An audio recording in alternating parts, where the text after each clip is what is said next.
किया हुआ है, उनको रखा हुआ है कि अगर रियासत पे हमले की ज़रूरत पड़े तो वो ट्रेन दहशतगर्द वहाँ पर रखे हुए हैं। और कल इनकी कोई टाउट है जो जर्नलिस्ट है, वो ट्वीट डिलीट कर गई, लेकिन उसने कहा कि ले आओ हेलीकॉप्टर, हमारे पास हेलीकॉप्टर के साथ निपटने का भी पूरा प्लान है। तो हेलीकॉप्टर से निपटने के लिए आपके पास क्या होता है? वो कहाँ से आए ये सब इनके पास?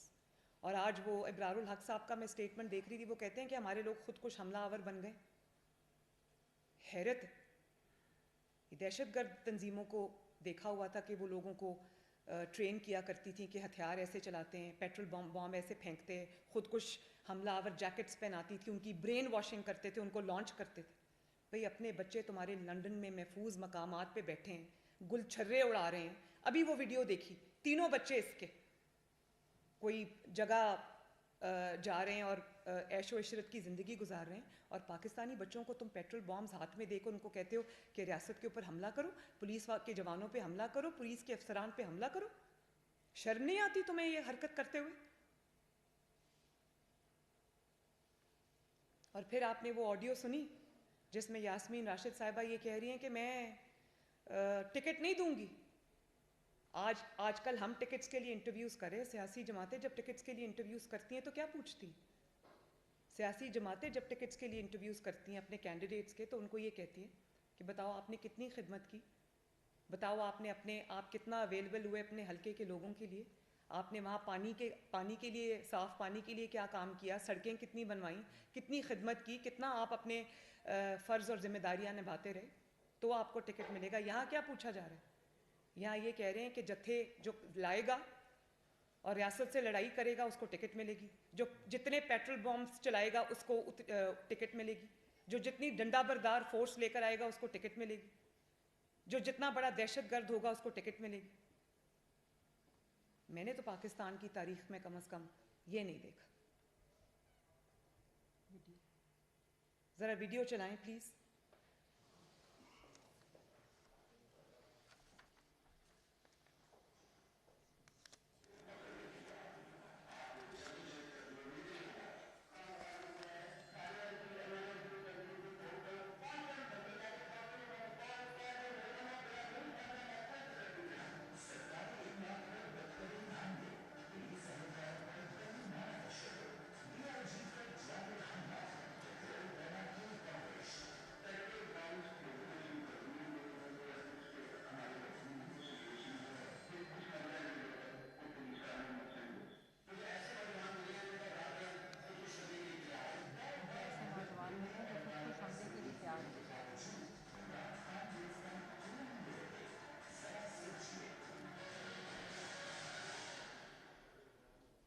सुन लिया आपने? वो कह रहे हैं कि हमें ऐसे नौजवान मिले जो खुद कुछ हमले के लिए तैयार है। तो अब इसमें किसी को कोई शक व शुबे की गुंजाइश रह गई है कि ये एक सियासी जमात नहीं बल्कि एक अस्करी जमात है जो एक नेफेरियस एजेंडा लेकर, पाकिस्तान की तबाही का एजेंडा लेकर, पाकिस्तान के अंदर खाना जंगी का एजेंडा लेकर फ़ॉरेन कुव्वतों के ईमा पर ये लॉन्च हुए हैं कि नहीं चलने देना मुल्क को, कुछ भी हो जाए नहीं चलने देना। अब जमान पाक के इर्द गिर्द जो हो रहा है, क्या वहाँ के रिहायशियों को तकलीफ नहीं हो रही? पुलिस वहाँ पर सड़कें जब ब्लॉक होती हैं, जब इस किस्म के लोग होते हैं, जब इस किस्म की वहाँ पर एक्टिविटीज़ होती हैं, तो कितना आवाम को वहाँ पर तंगी का सामना करना पड़ता है, लोग कितने डिस्टर्बेंस होती है वहाँ पर, लोग बच्चे स्कूल नहीं जा सकते, और रियासत जो है वो बेबस होकर तमाशा देख रही। एक शख्स ने पूरे कानून को, आइन को, पूरे उसको अपने पाँव की जूती के नीचे रखा हुआ है, और उसको आप ये देख लें आज भी उसको जो वारंट्स है वो सस्पेंड हो गए। भाई ज़रूर करे सस्पेंड, आपने करने हैं तो, लेकिन मैं क्या पूछती हूँ, क्या यही सहूलत पाकिस्तान की बाकी सियासी जमातों को हासिल है? यही सहूलत नवाज शरीफ को हासिल है? मैं ये सवाल पूछती हूँ कि ये तफरीक क्यों है?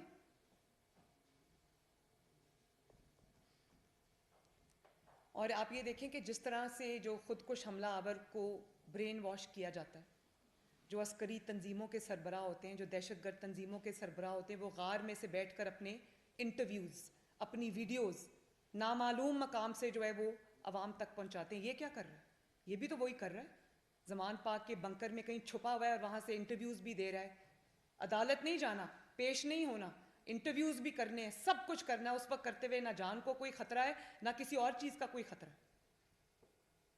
और जिस तरह जो अस्करी जमातें हैं या जिस तरह से दहशतगर्द जमातें हैं, वो अपने लोगों को ये कहती हैं कि जाओ खुद को जैकेट पहनो, खुद को हमला करो, जन्नत का वादा करती हैं। इसी तरह ये लोगों को कह रहा है जाओ रियासत पे हमला करो, ये टिकट का वादा कर रहा है। एक ही बात है, कोई दो बातें नहीं है ये। और मासूम शहरियों को इस्तेमाल कर रहे हैं, खवातीन को इस्तेमाल कर रहे हैं। अपने बच्चे बाहर बिठाए हुए, अपनी खवातीन बाहर बिठाई हुई और सड़क पे निहत्ते बच्चों को आगे किया हुआ, जिन्होंने डंडे पकड़े हुए। क्या ये मेरी कौम का मुस्तकबिल है? क्या ये मेरे नौजवानों का मुस्तकबिल है? तो ये सवाल हैं ऐसे जिनके जवाब पाकिस्तानी कौम जो है वो मांग रही है। टिकट लेते हुए ये पूछेंगे कितने नौजवानों के, कितने पुलिस वालों के सर तोड़े, कितनी पुलिस वालों की हड्डियां तोड़ी। ये पाकिस्तान की सियासत को क्या रुख दिया जा रहा है और ये पाकिस्तान का क्या चेहरा पेश किया जा रहा है, सिर्फ इसलिए कि एक शख्स अपने मुकदमात से डरता है, एक शख्स इंसाफ से डरता है, एक शख्स के हाथ जराइम से रंगे हुए हैं, लेकिन वो अदालत में पेश नहीं होता। भाई कुछ नहीं किया तो हो जाओ ना पेश, कह दो मैंने कुछ नहीं किया। वो भी नहीं कहना, क्योंकि झूठ पहले पता है कि जुर्म किया हुआ है। सिर्फ एक शख्स की जान बचाने के लिए कानून से ये पूरा का पूरा खेल रचाया जा रहा है और पूरी स्टेट जो है वो हॉस्टेज बनी हुई है।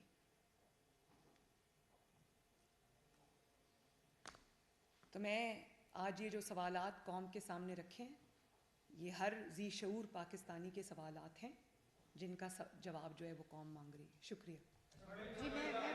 मैं सबको देंगे जी। इब्राहिम लकी साहब।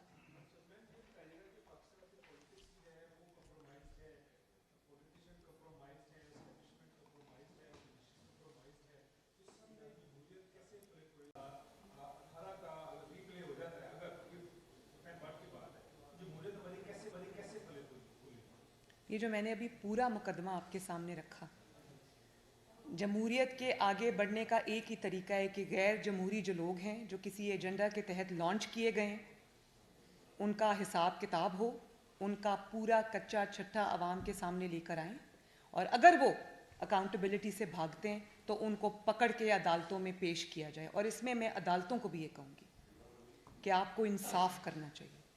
जब आप के जो अहकामात हैं उनको हवा में उड़ाया जाता है, जब उनका तमाशा बनाया जाता है, जब आपके अहकामात को नहीं मानते, और पाकिस्तान का एक आदमी जो अपने आप को पॉलिटिकल लीडर कहता है, वो अगर आपके अहकामात का मजाक बनाता है, तमाशा बनाता है, उनको जूती के नीचे रोनता है, उनके बारे में झूठ बोलता है सरेआम, आप अगर चुप करके तमाशा देखेंगे तो पाकिस्तान की अदलिया पे सवाल उठेंगे और उठ रहे हैं। ये नहीं होना चाहिए। जिस मुल्क में इंसाफ होगा उस मुल्क में जमहूरियत भी आगे बढ़ेगी। जी मैं आरिफ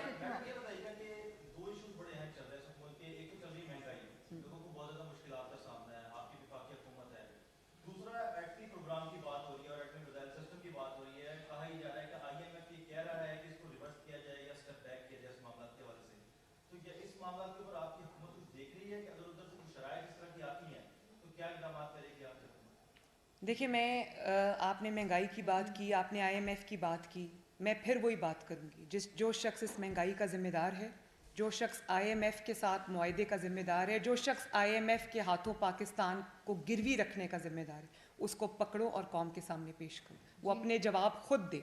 जहाँ तक आपने जो बात की, ये एक मुहिब्बे वतन हुकूमत है, कोई ऐसा ना फैसला होगा, ना होने देगी, ना कोई ऐसी शर्त मानेगी जिसके ऊपर जिस पे पाकिस्तान की सालमियत पे कोई आंच भी आए। जी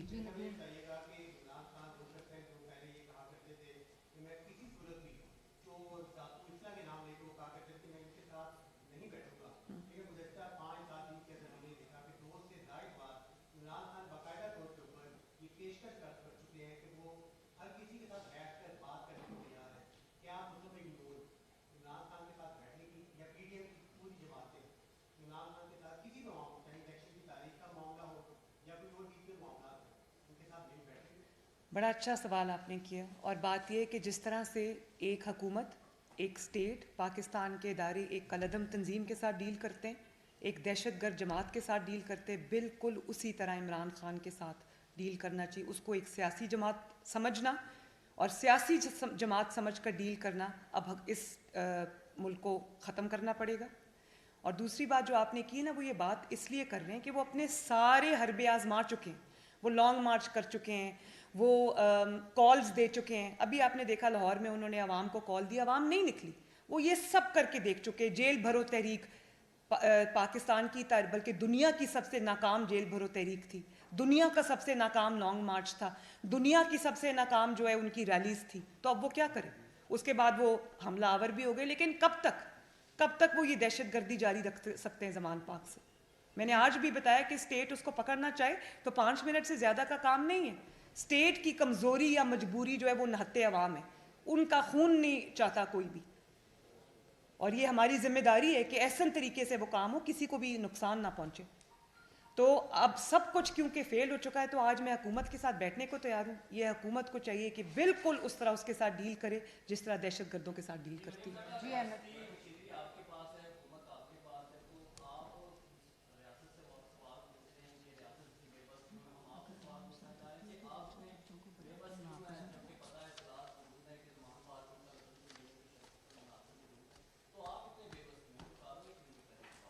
मैंने आपको बताया कि मैं एक तो मेरी जिम्मेदारी पार्टी की है, लेकिन बतौर शहरी मैं ये सवाल रियासत से पूछ सकती हूँ, हुकूमत से पूछ सकती हूँ। मैं हुकूमत का हिस्सा नहीं हूँ, मैं ये सवाल पूछ सकती हूँ। हाउएवर मुझे इस बात का इल्म है कि हुकूमत की जो कमज़ोरी है वो कमज़ोरी नहीं है, वो उसकी कंसर्न है जो उसके अवाम के लिए, कि वहाँ पर किसी की भी जान ना जाए, कोई वहाँ पर कैजुअल्टी ना हो, कोई ऐसी सिचुएशन ना हो जहाँ पर किसी को कोई नुकसान पहुँचने का अंदेशा हो। वरना 5 मिनट से ज़्यादा का काम नहीं है, मैं समझती हूँ इस बात को। जी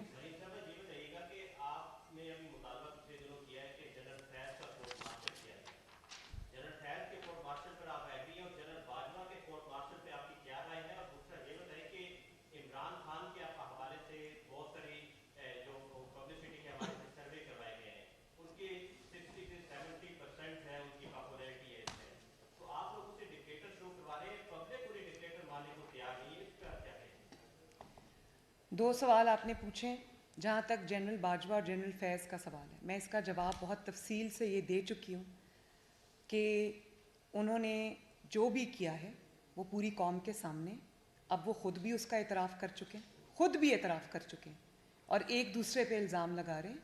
तो मैं ये अपने इंटरव्यू में कह चुकी हूँ कि जो इदारा है वो उसकी बदनामी का बायस बने हैं, तो इदारे को चाहिए कि वो ख़ुद ऐसे अनासर और ऐसे लोग जो इदारे की ऊपर बदनामी का बायस बनते हैं, उनके लिए स्टिग्मा होते हैं, उनको सॉर्ट आउट करने की ज़िम्मेदारी भी इदारे की है और ये उनको करना चाहिए। इससे उनकी जो वक़ार है और उनकी जो इज़्ज़त है उसमें इजाफ़ा होगा। दूसरी बात जो आपने की, मैं ख़याली सर्विस पे तो नहीं जाती, लेकिन अगर सर्विस की इतनी ही पॉपुलैरिटी है तो आप मुझे बताएं कि आज दहशतगर्दी पे क्यों उतरने की ज़रूरत पड़ेगी? कहाँ गए वो लोग जो जेल भरो तहरीक में भी नहीं आए, लॉन्ग मार्च में भी नहीं आए, लाहौर की रैली में भी नहीं आए, किसी कॉल पर भी नहीं आए? और उनको ये थ्रेटन किया जा रहा है कि लोग लेकर आओ वरना आपको टिकट नहीं मिलेगा। तो ये पॉपुलर जमातें होती हैं? कहाँ है पॉपुलैरिटी? वो थ्रेट्स क्यों पेश किए जा रहे हैं कि लोग लाओगे तो हम आपको टिकट देंगे? मतलब देयर बाय मीनिंग के लोग नहीं आ रहे, खाली खुली जो अपनी ही सीटों को जीत जाना, उसमें से भी PMLN कुछ सीटें जीत गई है। तो ये तो इंशाअल्लाह ताला बहुत जल्द इलेक्शन होंगे तो पता चलेगा कि पॉपुलर कौन है, असल पॉपुलर कौन है, लोग सब समझते हैं।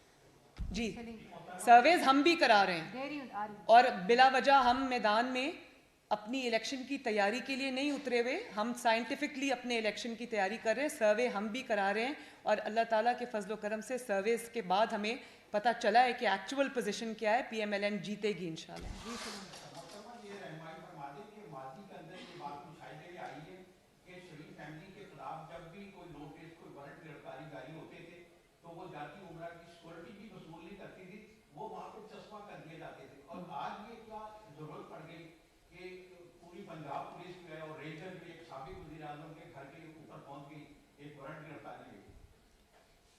आप इतने समझदार शख्स हैं, ये क्या सवाल किया आपने? आप देखें कि अगर नोटिस कभी वसूल नहीं किया तो वो 200 पेशियाँ नोटिस वसूल किए बगैर ही हो गई।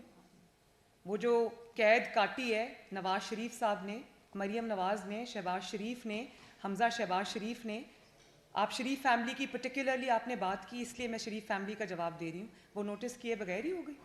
और ये जो आप कह रहे हैं कि रेंजर्स आ गए, पुलिस आ गई, ये इसलिए आ गए कि वहाँ पर एक शख्स को घसीट के कहा जा रहा है अदालत चलो, वो अदालत नहीं जा रहा।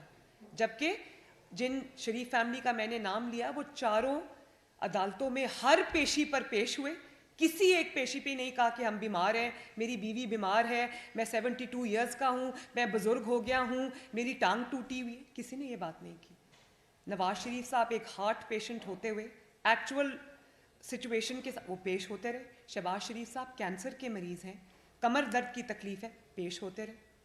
और फिर सिर्फ पेश नहीं हुए, गिरफ्तारी भी दी, जेलें काटी इंतकाम की। तो ये तो दोनों का कंपैरिजन ही नहीं बनता भाई जी। आपने जब ये नवाज शरीफ साहब की हुकूमत का खात्मा किया गया, बड़ा अग्रेसिव जानदार पॉलिटिकल बयानिया आपने क्रिएट किया, वोट को इज्जत दो के हवाले से कैंपेन चलाई आपने, वज़ीराई बहुत मिली पब्लिक में आपके इस बयानिए को। उसके बाद उन्हीं लोगों के खिलाफ जिनके खिलाफ आपने ये बयानिया तरतीब दिया था, उन्हीं के खिलाफ क्यों कर दी बयानबाजी इमरान खान साहब ने? मेरी मुराद जनरल बाजवा और जनरल फैज से है और आप पीछे हट गए उससे। अब आपकी सारी गुफ्तगू से लगता है कि आपका जो नेक्स्ट बयानिया है वो सिर्फ इमरान खान को काउंटर करने के लिए है, उसको एक्सपोज करने के लिए है और सारे का सारा उसी के खिलाफ है। क्या ये दुरुस्त है? कल तलाक इमरान खान को सजा हो गई, वो अंजाम को पहुंच गए, तो फिर आपका बयानिया क्या होगा? देखिए, बयानिया किसको कहते हैं? मैंने ये बात बारहा कही है, मैं दोबारा दोहरा देती हूँ। बयानिया उसको नहीं कहते कि जब कोई इक़्तिदार में हो, जब कोई अपनी पूरी कुव्वत में हो, ताकत में हो, तो आप उसको उसके पाँव को पकड़ें, और जब वो चला जाए अपने टेन्योर पूरा करके तो तब आप उसका गिरेबान पकड़ें। नवाज शरीफ साहब ने जब जनरल बाजवा का और जनरल फैज़ का नाम लिया था, उस वक्त वो एक सिटिंग आर्मी चीफ था और दूसरा सिटिंग DGI था, और वो जो PDM का पहला जलसा था गुजरांवाला का, उन्होंने तब उसका नाम लिया। आज भी I am not mincing my words, मैं उनका भी नाम ले रही हूँ, उनकी बाकियात का भी नाम ले रही हूँ, उनकी तस्वीर भी दिखा रही हूँ लोगों को, जो हकायक हैं वो बता रही हूँ लोगों को। तो हमारा बयानिया कोई साइफर का बयानिया नहीं है, और या ये बयानिया नहीं है कि जब आपका चीफ हो और आप इक़्तिदार में हो तो आप कहें कि जनरल बाजवा जैसा कोई चीफ नहीं था, ऐसा सिपा सलार तो पाकिस्तान की 75 साल तारीख में नहीं आया, ये तो ऐसे हैं, इन्होंने मेरे लिए इतनी मदद की, मेरे लिए पैसे ले लेकर आए बाकी मुल्कों से। और जब जनरल बाजवा चले गए और आपका इक़्तिदार चला गया तो आप उनको कहते हैं कि इनका कोर्ट मार्शल होना चाहिए। ये तो बुज़दिल की निशानी है कि जब आपको किसी से डर हो, कोई ताकतवर हो, उस वक्त आप उसके पाँव पकड़े, और जब वो बाहर आ जाए, कमज़ोर हो जाए, तो तब आप उसका गिरेबान पकड़े। मुस्लिम लीग नून ने ये नहीं किया।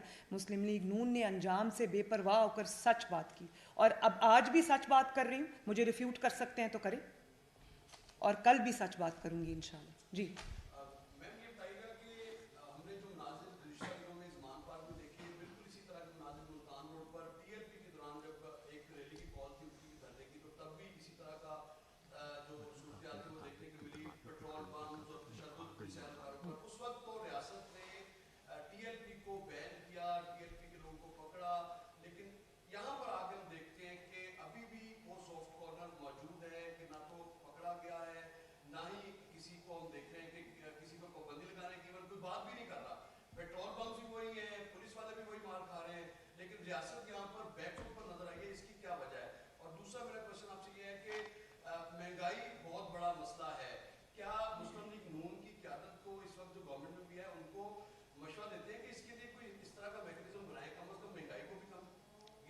देखिए, जो पहली आपने बात की उसमें जो भी आप कहते हैं कि रियासत बैकफुट पे नज़र आती है, रियासत बैकफुट पे सिर्फ इसलिए होती है कि रियासत खून खराबा नहीं चाहती। रियासत किसी भी शहरी की जान की कदर करती है, उसकी हिफाजत रियासत की ज़िम्मेदारी है। अगर इमरान को एहसास नहीं है, अगर वो माओं के बेटों को इस्तेमाल कर रहे हैं, उनकी शहादतों को इस्तेमाल कर रहे हैं, उनके बच्चों को इस्तेमाल कर रहे हैं और ख़वातीन को इस्तेमाल कर रहा है, जत्थे लाकर हमला आवर है, तो रियासत को तो सबका ख्याल करना है ना। हाँ, ये ज़रूर है कि अब रियासत को इदारों के साथ सर जोड़ के बैठना होगा और इसके ऊपर से सियासी जमात का लेबल जो है वो हटाना होगा। इसको एक कलअदम जमात के तौर पे डील किया जाना चाहिए, इसको एक अस्करी सियासी जमात के तौर पे डील किया जाना चाहिए और इसको एक दहशतगर्द जमात के तौर पे डील किया जाना चाहिए। और अगर ये नहीं होता तो मुझे ये बहुत बड़ा सवाल जो है वो इस हकूमत पे खड़ा होगा। दूसरी बात आपने क्या की, महंगाई की। मुझे हुकूमत को मशवरा देने की ज़रूरत नहीं है, क्योंकि मैं ये जानती हूँ कि शहबाज शरीफ साहब हों या इसहाक डार साहब हों, वो दिन रात उनका पहला कंसर्न ही यही है और उनके एजेंडा पे सबसे नंबर 1 आइटम होता है कि महंगाई को किस तरह कंट्रोल किया जाए, IMF के साथ किस तरह से डील किया जाए इस तरीके से कि आवाम पे ज़्यादा बोझ भी मज़ीद ना पड़े। और देखिए, हम लोग पॉलिटिकल पार्टी है, हमारा अपना पॉलिटिकल कैपिटल है, हमें एहसास है इस चीज़ का। उस आवाम के जो ऊपर जो मुश्किलात आई हुई उसके साथ साथ हमें अब इलेक्शन में भी जाना है, तो हमें एहसास है इस चीज़ का। मुझे इल्म है इस चीज़ का कि शहबाज शरीफ साहब 6 बजे उठकर जो है वो अपना काम शुरू करते हैं, रात को 12 बजे तक वो काम करते हैं और ये उनके पहले एजेंडा के ऊपर पहले नंबर पे है चीज़। जी,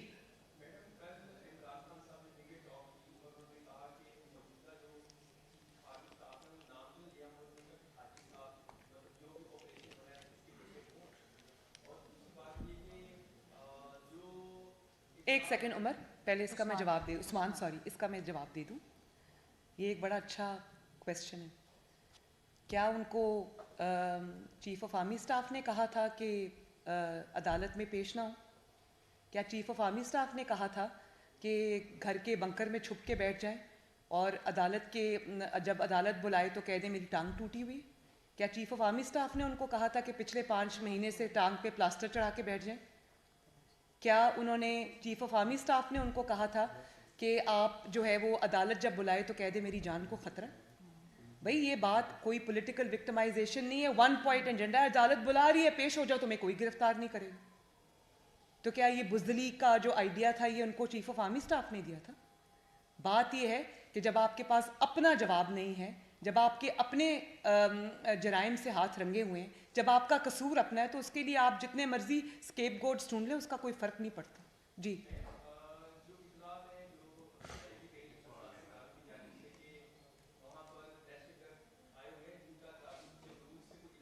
जी, जी, जी, जी।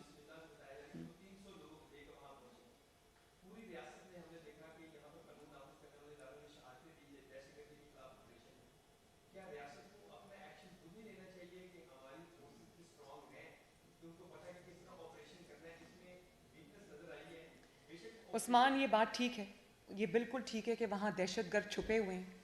मैंने तो तस्वीर भी देखी उन दहशतगर्दों की जो ज़मान पाक में इस वक्त पनाह लिए हुए हैं। लेकिन देखें, रियासत की फिर मजबूरी, वहाँ सिर्फ दहशतगर्द और जत्थे वाले लोग नहीं, वहाँ पर कुछ मासूम पॉलिटिकल वर्कर्स भी हैं जिनको गुमराह करके लाया गया है वहाँ पर, वो भी वहाँ पे ट्रैप्ड है। तो उनकी हिफाजत की जिम्मेदारी हमारी है और हम नहीं चाहते कि चाहे वो पॉलिटिकल पार्टी का कारकुन, PTI का कारकुन हो, उसको कोई गुजंद पहुँचे। वो मासूम लोग हैं, वो इस्तेमाल हो रहे हैं। एक चोर की चोरी बचाने के लिए, उसकी बुजदली पर पर्दा डालने के लिए वो लोग इस्तेमाल हो रहे हैं। और शर्म आनी चाहिए ऐसे सियासी लीडर को जो अपने आप को सियासी लीडर कहता है कि उसने मार खाने के लिए लोगों के बच्चों को, माओं के बेटों को और ख़वातीन को, घर की ख़वातीन को आगे किया हुआ है, खुद वो छुप के बैठा है। इतनी नामोशी की बात है कि मैंने तो पहले कहा था कि अगर मेरा लीडर ऐसा हो या मेरा वालिद ऐसा हो, मैं तो शर्म के मारे किसी को मुंह भी ना दिखा सकूं। ये एक नई रिवायत हमने सियासत में देखी और कितनी ये शर्म की बात है। पॉलिटिकल लीडर्स तो सामने से लीड करते, घरों में छुप के तो नहीं बैठते। लोगों को कहा गिरफ्तारी करो, जेल भरो, खुद बेलें भरते रहे अपनी। तो लोगों के बच्चों, माओं के बच्चे फालतू आए हुए, माओं की गोदें जो उजड़ी, वो जो जिले शाह है उसकी माँ से पूछो ना आज, और पूछो कि तुम्हारा बेटा क्यों शहीद हुआ है। वो एक चोर की चोरी बचाने के लिए लोगों के बच्चों को इस्तेमाल कर रहे, फिर उनकी मौत को भी इस्तेमाल करते, उनकी शहादत को भी इस्तेमाल करते। शर्म आनी चाहिए। जी,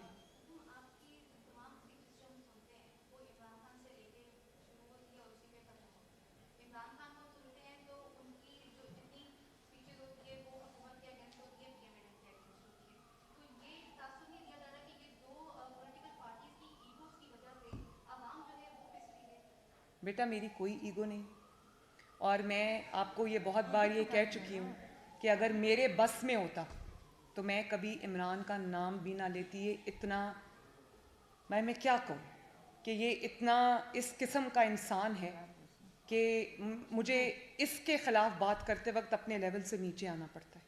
लेकिन जब पाकिस्तान की जो हर बीमारी है उसकी जड़ इमरान खान है। पाकिस्तान कोई आज एक्सटर्नल थ्रेट नहीं है, पाकिस्तान को इंटरनल थ्रेट है, पाकिस्तान को इंस्टेबिलिटी का थ्रेट है।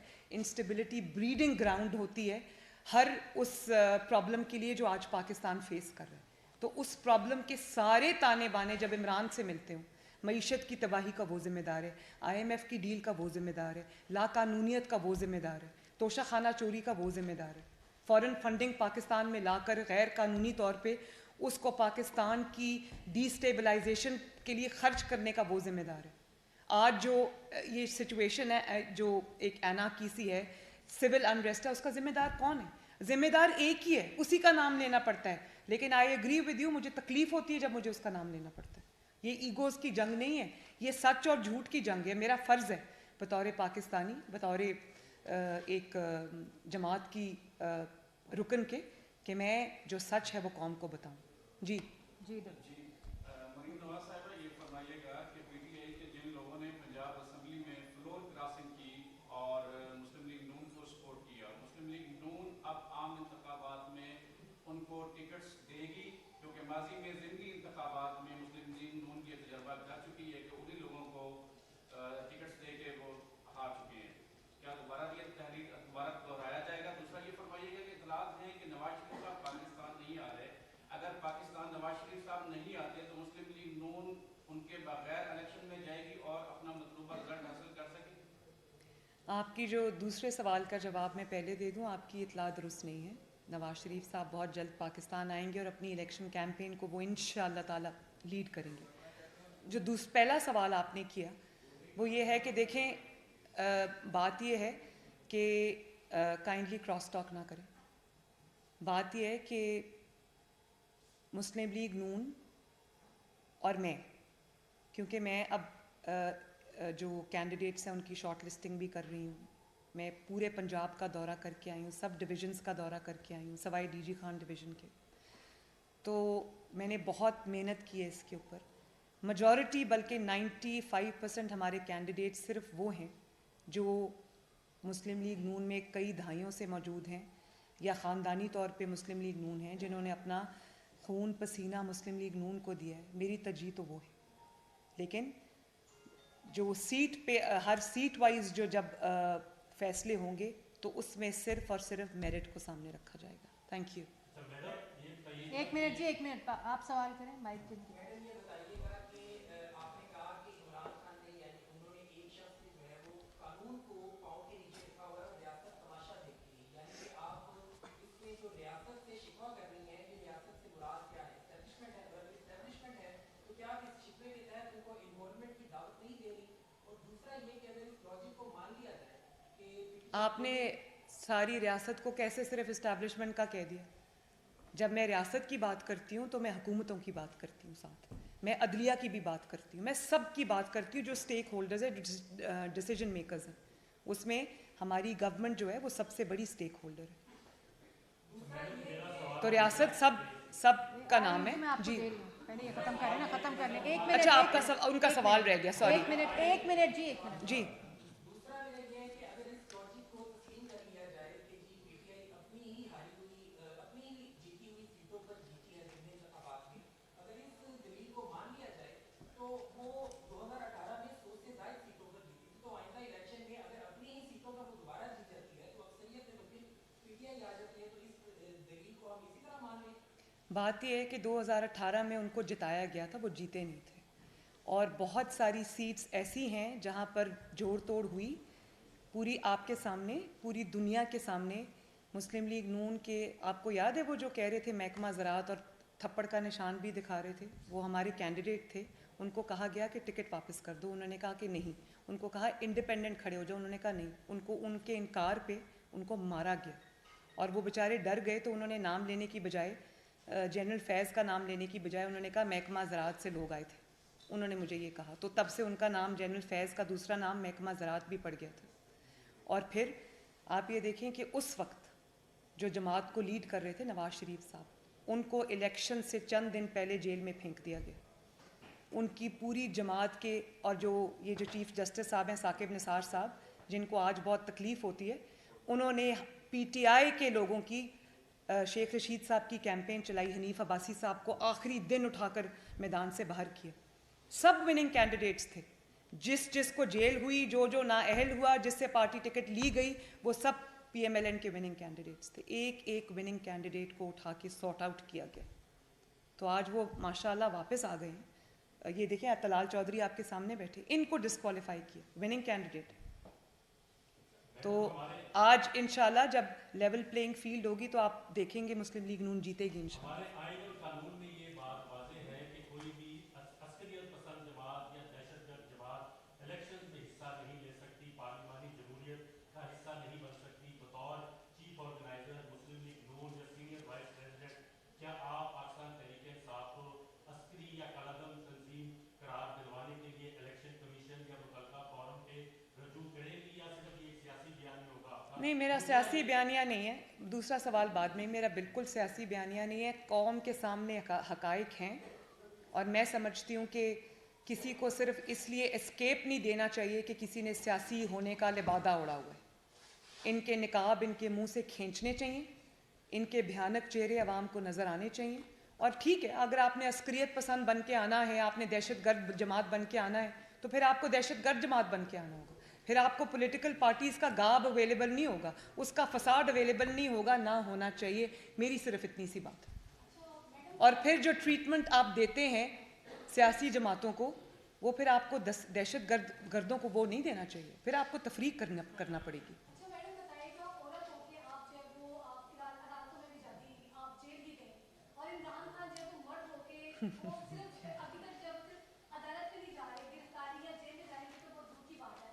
आप इस कंपैरिजन को किस तरह देख रहे हैं? मैं इस कंपैरिजन को, जो शेर और गीदड़ के, एक तरफ आप शेर रख लें, एक तरफ आप गीदड़ रख लें, तो आप देख लें, आपने मेरी बात की, जो गिरफ्तारी से डर जाए, जो अपने निहत्ते कारकुनों को मरवाने के लिए आगे छोड़ दे, खुद बाथरूम में छुप जाए या चारपाई के नीचे छुप जाए, उसको क्या कहते हैं? उसको पॉलिटिकल लीडर नहीं कहते। पॉलिटिकल लीडर तो हंसते हंसते फांसी के फंदे पे झूल जाते हैं, हंसते हंसते शहादत कबूल कर लेते हैं, हंसते हंसते डिस्क्वालीफाई हो जाते हैं, हंसते हंसते जंदानों में वक्त गुजार के आ जाते हैं। ये होते हैं पॉलिटिकल लीडर्स, जो ये नहीं कर सकते, जिनकी गिरफ्तारी के नाम से जान जाती है, उनकी नींदें उड़ जाती हैं, तो उसको लीडर नहीं गीदड़ कहते हैं।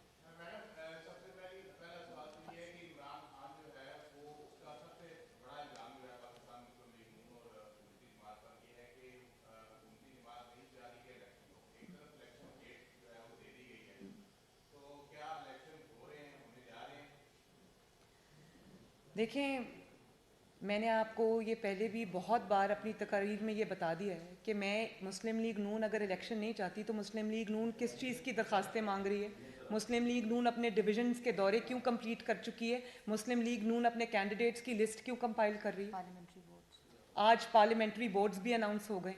तो मुस्लिम लीग नून अगर इलेक्शन से दौड़ रही हो, तो मुस्लिम लीग नून एक वाहिद जमात है जिसने मैदान में उतर कर अपनी तैयारी शुरू कर दी है। मुस्लिम लीग नून चारपाई के नीचे नहीं छुपी हुई। मुस्लिम लीग नून अपने घर से रियासत पे हमले नहीं करा रही। मुस्लिम लीग मैदान में इलेक्शन की तैयारी कर रही है। और ये भी मैं बता दूं, इंशाअल्लाह ताला ना सिर्फ हम ये इलेक्शन लड़ेंगे बल्कि जीतेंगे। दोबारा दुख से कह रही हूँ। सेकंड लास्ट क्वेश्चन, बस आखिरी जी, पनामा केस की बात की, सेसिली माफिया गॉडफादर कहा गया, नहीं कहना चाहिए, अदालत के फैसले बोलते हैं। जब जजेस आला अदलिया में सिलेक्शन मंद लगाए जाएंगे तो ऐसा ही होगा। अब आपकी हुकूमत है, क्या आप आला अदलिया के जजेस की मेरिट पर तैनाती के लिए कोई कानून साजी या जुडिशल रिफॉर्म लाने की बात करेगी? नंबर एक मिनट पहले इसका जवाब सुने। बिल्कुल करूँगी। ये जो बेंच फिक्सिंग है ये बंद होनी चाहिए, और ये किसी फ़र्द वाहिद के फ़ैसले नहीं होने चाहिए कि एक शख्स जो अपना फ़ैसला बारहा एक पटिशनर के ख़िलाफ़ दे चुका है, बार बार एक दफ़ा अपना माइंड दे चुका है, एक दफ़ा अपना ज़ाती अनाद बता चुका है, आप हर बेंच में जब उन्हीं जजेस को शामिल करेंगे तो उसको और क्या कहते हैं। बिल्कुल ठीक है। दूसरा मेरा सवाल ये है कि पाकिस्तान पहला एटमी इस्लामी मुल्क है और आज वो भीख बन रहा है और आज जो हालात मुल्क के हैं वो आपके सामने है। आप 75 सालों में आज ये मुल्क में जो इस हालत पे पहुंचा हुआ है, आप इसका जिम्मेदार किसको ठहराते हैं? बड़ा तकलीफ दे सवाल आपने किया। पाकिस्तान जिस तरह से तरक्की कर रहा था, आगे बढ़ रहा था, वो कुछ लोगों को तकलीफ हो गई उसकी। 2017 तक, आप 2013 से 2017 का पाकिस्तान देख लें, किस तरह दुनिया से इन्वेस्टमेंट आ रही थी। पहली दफ़ा पाकिस्तान में CPEC जैसा मंसूबा जिसमें इन्वेस्टमेंट के ढेर लग गए पाकिस्तान में, 2% ग्रोथ से 6% प्रोजेक्टेड 7% ग्रोथ पे पाकिस्तान पहुंच गया। IMF का पहली बार जो मुआहदा था उसको ना सिर्फ पूरा किया बल्कि उस मुआहदे के रहते हुए 4 साल ना डॉलर को बढ़ने दिया, ना चीनी की कीमत बढ़ने दी, ना आटे की कीमत बढ़ने दी, ना बिजली की कीमत बढ़ने दी, ना तेल की कीमत बढ़ने दी, ना सब्जियों की कीमत बढ़ने दी, ना गोश्त की कीमत बढ़ने दी। 4 साल स्टैटिक रही कीमतें। तो किसको तकलीफ हुई और क्यों हुई? और वो एक्सपेरिमेंट से पाकिस्तान को क्या मिला? वो इमरान को लाने के लिए नहीं किया गया था, वो इसलिए किया गया था कि वो जिन मकासद के लिए इमरान को लाना चाहते थे वो मकासद नवाज शरीफ पूरे करने वाला नहीं था। वो जानते थे कि नवाज शरीफ एक्सटेंशन नहीं देगा, नवाज शरीफ ये साजिशों में शामिल नहीं होगा, नवाज शरीफ मुल्क की बात करेगा, पाकिस्तान की बात करेगा, आवाम की बात करेगा। इसलिए इनको वो बंदा चाहिए था जो चुपचाप करके अहकामात को मानता रहे। चाहे वो अब 4 साल के बाद आप खुद ही देखें, उन्होंने सबसे ज़्यादा उन्होंने इसको गंद का टोकरा समझ के सर से उतार के फेंक दिया और तौबा तौबा करते हुए भाग गए। लेकिन क्या पाकिस्तान का ये जो नुकसान हुआ है पिछले 4 साल में, ये कभी पूरा हो सकेगा? ज़िम्मेदारों को जवाब देना होगा। आज जिन्होंने उसको सदाकत और अमानत का सर्टिफिकेट दिया उन्होंने भी वापस ले लिया। वो इतने शर्मिंदा हो गए कि उन्होंने भी वापस ले लिया। इतनी धज्जियाँ उस शख्स ने उस सर्टिफिकेट की उड़ाई और देने वाले की भी उड़ी। जी लास्ट पर चार फैसले लास्ट लास्ट 30 अप्रैल को पंजाब और 28 मई को केपी का इलेक्शन है। एक माह वहाँ ज्यादा हो चुका है। दूसरी तरफ इंतखाबात होते हुए नजर नहीं आती हैं। इलेक्शन प्रोसेस का तमाम जमातें हिस्सा भी बन रही हैं। आपका भी पार्लियामानी बोर्ड बन चुका है। इस सूरत हाल के अंदर जब सिक्योरिटी फराहम करने के हवाले से कह रहे कि सिक्योरिटी फराहम नहीं की जा सकती, वसाइल इतने नहीं है इलेक्शन होने के लिए, तो क्या आप तारीख पर इलेक्शन नजर आते हैं? और दूसरा सवाल ये है, पहले इस सवाल का जवाब सुन लें। बात यह है कि वसाइल अगर हों भी पाकिस्तान की हुकूमत के पास, तो पाकिस्तान की हुकूमत के वसाइल इसलिए नहीं है कि एक शख्स हर सीट से खड़ा हो जाए। पाकिस्तान की हुकूमत के एक एक सीट के ऊपर पैसा खर्च होता है, टैक्स पेयर का पैसा है, बच्चों का खेल नहीं है। फिर वो उनसे इलेक्शन जीत जाए, फिर उनसे इस्तीफ़ा दे दे, फिर असेंबली तोड़ दे, और उसके बाद बार बार क्या यही तमाशा होता रहेगा? भाई एक हाथ बंदर है, उसके हाथ में माचिस है, वो पूरे जंगल में आग लगाने पे तुला हुआ है, तो उसके कहने पे तो रियासत नहीं चल सकती ना। फिर ये भी देखना पड़ेगा कि आज भी इंतखाबात हों, महीने बाद हों, 30 अप्रैल को, अल्लाह के फजलो करम से हम तैयार हैं, अपनी तैयारी पूरी कर रहे हैं। लेकिन क्या ये प्रेसिडेंट सेट होगा कि एक ज़हनी तौर पर कमज़ोर इंसान, जो ज़हनी तौर पर स्टेबल नहीं है, जो ज़हनी तौर पे एक माजूर इंसान है, अद्वियात के ज़ेरे असर है, उस शख्स के कहने पर आज पंजाब की असेंबली का इलेक्शन भी हो जाएगा, KPK की असेंबली का इलेक्शन भी हो जाएगा, उसके 6 महीने बाद या 4 महीने बाद नेशनल असेंबली के इलेक्शंस होंगे। तो क्या हर 5 साल बाद यही हुआ करेगा कि पहले पंजाब असेंबली का होगा इलेक्शन, उसके महीने बाद KPK असेंबली का इलेक्शन होगा, उसके बाद जो है वो कौमी असेंबली के इलेक्शन होंगे? ये कोई तमाशा है? ये 22 करोड़ आवाम का जीता जागता मुल्क है। यहाँ पे एक मंशियात ज़दा शख्स के फैसलों पर फैसले नहीं किए जा सकते। अच्छा ये बता दें, डिजिटल सेंसस इस वक्त जारी है। अगर 2 असम्बलियों में इंतखाबात होती हैं और 2 असम्बलियों में बाद में वफाक में होती हैं, तो क्या हम तफरीक नहीं करेंगे? क्या हम इस मर्दमशुमारी पर और बाद में होने वाले इलेक्शन को आपस में कॉन्फ्लिक्ट कर देंगे? देखिए, ये आपने बड़ा टेक्निकल सवाल किया है। मेरे पास भी ये मेरा कंसर्न भी है। ये नहीं हो सकता कि कुछ के पिछले सेंसस पे हो, कुछ के अगले सेंसस पे हो या मौजूदा सेंसस पे हो। यही जो टेक्निकल चीज़ें हैं वो उनका फ़ैसला